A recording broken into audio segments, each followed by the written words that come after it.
আমি তোমাকে বেশি ভালোবাসি না, তোমার দুই বেটা ইমাম হাসান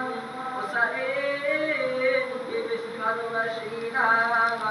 আমার সাহাবা তাবিঈনকে বেশি ভালোবাসি না, আমি রাসূলুল্লাহ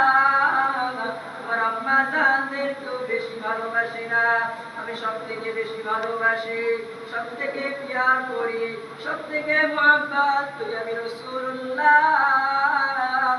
সাল্লাল্লাহু আলাইহি সাল্লাম, সবথেকে বেশি ভালোবাসি, সবথেকে বেশি প্যার করি আমার আখিরি জামানার গুনাহগার